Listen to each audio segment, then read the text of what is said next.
Good morning. It's Sunday and the store is open, so there may be people walking behind me occasionally. And Nancy's here taping, so if you hear a cackle, it's Nancy. Oops, she's trying not to cackle right now. There she goes. Okay, I'm not going to do the 10 my favorite books of the year because you've been reading the junk I've written about them all year. So I'm going to write about or talk about books that I wish I had read this year or have read a part of. For instance, Martin Gayford and David Hockney's latest book. They've done maybe 4 books together. They're all brilliant.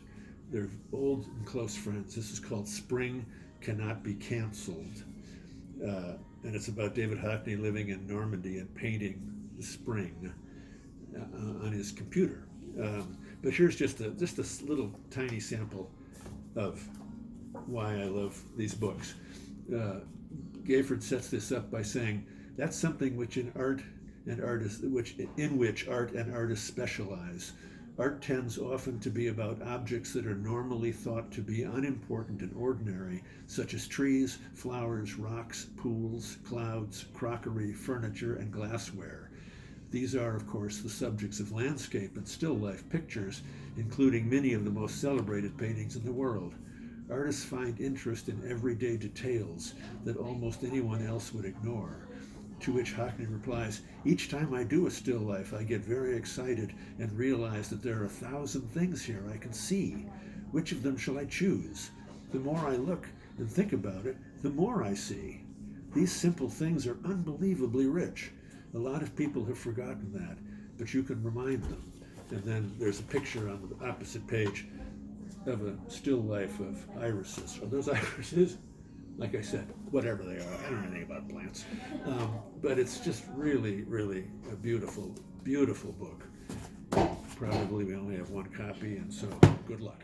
Another book that I absolutely, this book I've been sort of reading a little of over the whole summer, as I have with Roger Deacon's masterpiece Waterlog. Deacon died in 2006. He wrote this book in 1999. It's sort of a classic in England. It was never published in America until this year. And it's basically his story of swimming around the island of England through various waters. And then he writes in sort of the way John McPhee writes, where he'll meet some interesting character and tell you a story that you would never have thought was interesting, but is. He was a very close friend of the wonderful nature writer Robert McFarland, who's a great, we're great fans of his and we love his books. And McFarland wrote a very beautiful afterword to this edition. And by the way, just to put in a plug for booksellers in general, one of the booksellers at Green Apple Books in San Francisco was so obsessed with this book that he would not stop talking about it to publishers until he finally persuaded a publisher to publish it. So it is coming out in paperback soon, but it's Waterlog by Roger Deacon, and I've only read about this much, 60 pages of it, but it's just fascinating.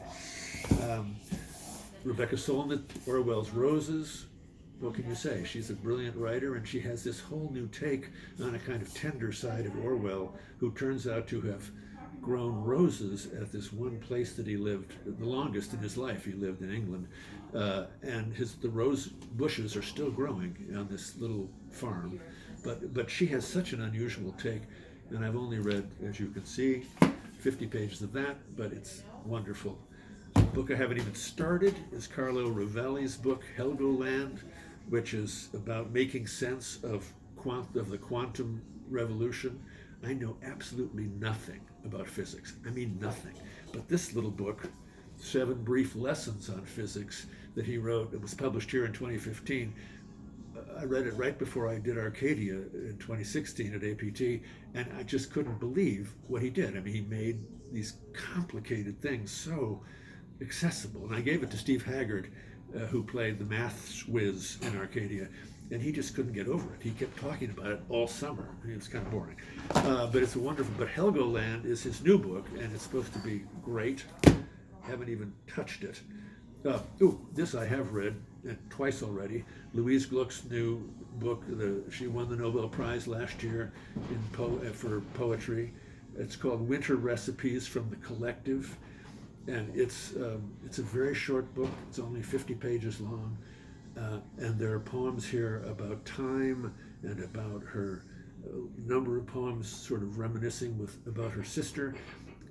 She's a very, very unusual poet and truly one of the great American poets of her generation and maybe of the whole century. Winter Recipes from the Collective by Louise Gluck. All right, this is the book that I am just about to start, The Wrong End of the Telescope by Rabih Alameddine, who's a Lebanese writer who lives in America.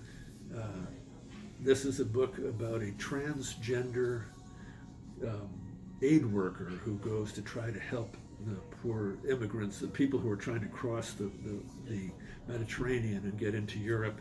I've loved Alameddine since 2011 when another bookstore owner told me to read An Unnecessary Woman, and it's become one of my very, very favorite books. I've probably given this as a gift 25 times. It's unreal what a great book it is. So I'm really looking forward to his book. It's been sitting on my desk for 3 months, and I'm finally going to get a chance to read it. Two last things. I read this book yesterday, two days ago. It's only 120 pages long. Claire Keegan is an Irish writer.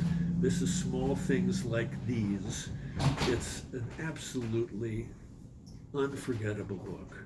It's so simple and quiet. It's set at Christmas. It reminded me a lot of James Joyce's amazing short story, The Dead.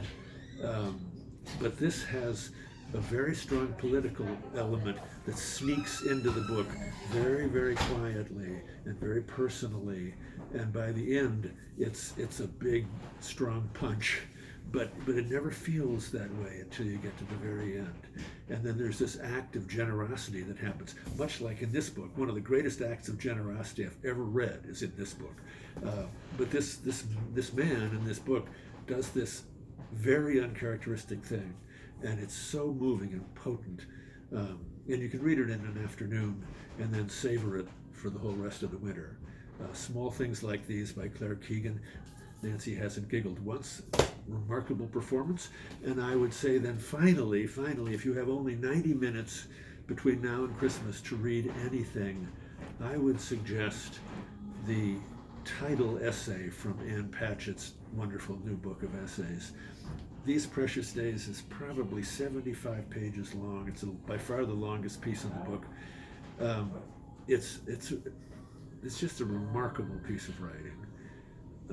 About a woman that she met totally by accident and then became very close friends with over the course of 6 or 7 months. I don't want to give a thing away about this because it's so full of surprises and so full of Ann Patchett's humanity and humor, and there are many false steps that Ann Patchett's trying to figure out what this thing is, and she's always wrong, and it's always more moving because she's wrong. It's just a really extraordinary essay. A lot of people have been talking about this essay because it was in Harper's, I think, about 2 months ago or 3 months ago. It's gotten a huge amount of connection on the internet, but so don't read about it at all. Just read the essay. It's just unforgettable. And Ann Patchett is, one of all of our heroes. She opened her bookstore the same summer we opened ours. She got a little more publicity. I don't know why. But even that didn't make Nancy laugh. I give up. I'm behaving. Oh, that's right. She's behaving. So Nancy's behaving. Okay. That's very unusual. Trust me. So it's too long. This is way too long already. But These Precious Days by Ann Patchett. I'm going to just go through them. The Wrong End of the Telescope, and then we'll start. Oh, I can juggle. I wish I could juggle. No, these are new books. Carlo Rovelli. Would you like that gift wrap? Yes, would you like that gift wrap, please? Small Things Like These, Claire Keegan, the Louise Gluck. I don't even know how to pronounce her name. I've only been reading her poems for 50 years. That's my embarrassment. Orwell's Roses, Rebecca Solomon. Waterlog, which I think my brain is, by Roger Deacon. And finally, beautiful, beautiful David Hockney and Martin Gayford book, Spring Cannot Be Canceled. And thank God for that. That's all I can say. Have a happy holiday. Thank you all for everything you give to us. I can't get over what you've done for us at the store. So, that's it. Please stop. Would you? That was a perfect trial run. Now let me press record. Merry Christmas. Happy holidays. Happy holidays. Happy New Year. Happy New Year.